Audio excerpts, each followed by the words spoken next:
Le projet Interreg Compétences Bois est développé par 5 partenaires franco-wallons: Nord Picardie Bois, le CNDB, Haute Info Bois, Eléa et Ligne Bois. Ces partenaires proposent un programme de formation pratique pour les professionnels de la filière bois, architectes, entreprises, bureaux d'études, formateurs, ainsi que de nombreuses visites techniques de part et d'autre de la frontière. 3 vidéos proposent l'étude de cas de figure spécifiques, étudiés en formation sous forme de didacticiel. Le premier module de la formation compétences bois traite de la pose de menuiserie dans le cadre de la construction à basse consommation d'énergie ou de la construction passive. Pour ce premier tutoriel, nous allons traiter du cas le plus fréquent, il s'agit de la pose de menuiserie en tunnel dans de l'ossature bois. Le cas étudié est celui de l'ossature bois, avec des murs fortement isolés pour des maisons BBC ou passives. La vue représente une coupe horizontale du mur au niveau de l'insertion de la menuiserie. Ici, le bleu représente l'étanchéité à l'eau, le vert, l'étanchéité à l'air, le noir symbolise la structure et le rouge symbolise l'isolant.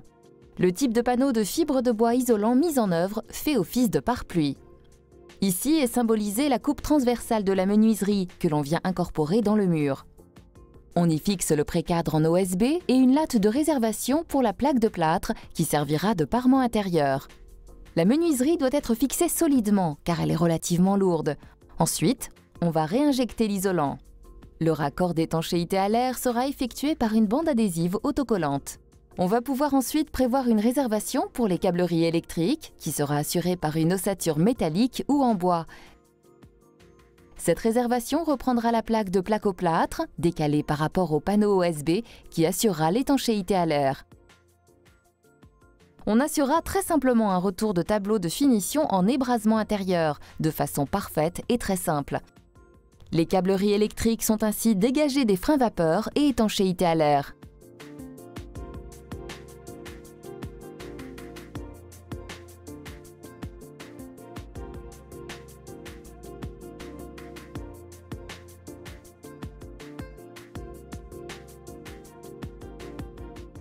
Donc, dans un premier temps, on a collé les scotch d'angle et on va maintenant donc faire le film de joint étanche qui va être surtout ininterrompu et qui fera au moins 5 mm.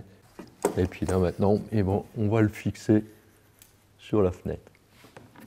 Ça doit être fixé très solidement parce que tout le poids du châssis va être répercuté sur ce précale. Donc là, il ne faut pas hésiter à mettre plutôt une vis de plus qu'une vis de moins. Donc là, on va donc mettre 4 vis sur la longueur. Il faut vraiment que la vis va retrouver le bâti de fenêtre et qu'elle soit fixée très solidement.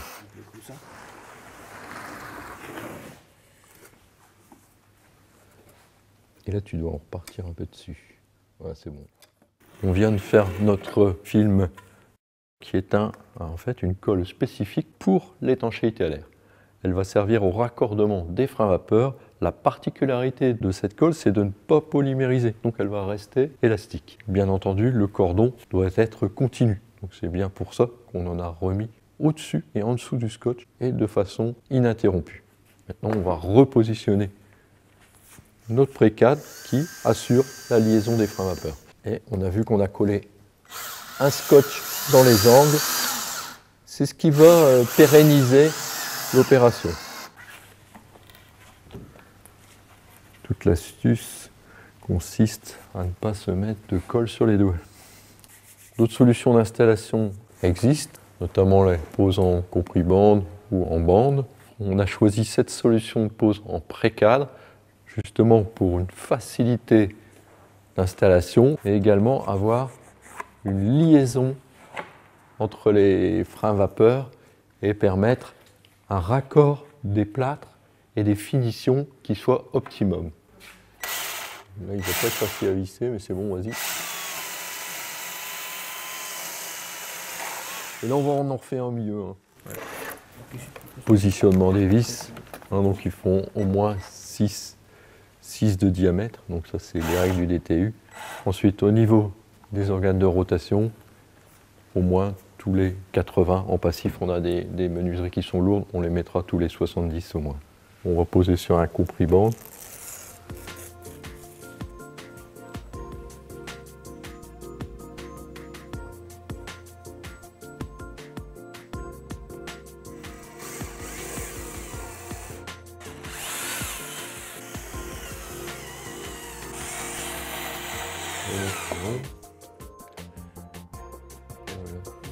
Donc là, on va repositionner l'ouvrant de façon à voir si tout fonctionne bien avant de finaliser les fixations. Voilà. On laissait en fermeture et en ouvrant la française. Voilà, tout est parfait. Maintenant, on va pouvoir terminer la fixation.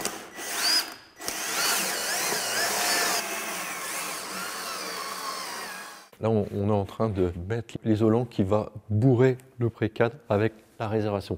Donc ça peut être du coton, ça peut être du lin, ça peut être du chanvre, ça peut être de la laine de bois. On a des tas d'isolants qui sont écologiques et qui peuvent être utilisés à bon escient dans ce cas de figure. On note bien ici qu'on va remplir complètement cet interstice. On ne va pas forcément le tasser à fond, mais ce qu'on va essayer de faire, c'est d'en mettre partout. C'est les OSB qui représentent dans ce type de construction le frein à vapeur, l'étanchéité à l'air. Et là, on termine notre boulot. C'est le tape qui va liaisonner l'étanchéité à l'air. On a donc une liaison totale d'étanchéité à l'air. Et chaque détail est important. S'il y a un poste qui ne va pas être réalisé convenablement, ce sera des fuites d'air. En fait, il faut vraiment laisser aucune possibilité d'infiltration d'air. Donc le fait de trouer pour mettre une vis, c'est un passage d'air. Donc il faut le scotcher, il faut l'obturer.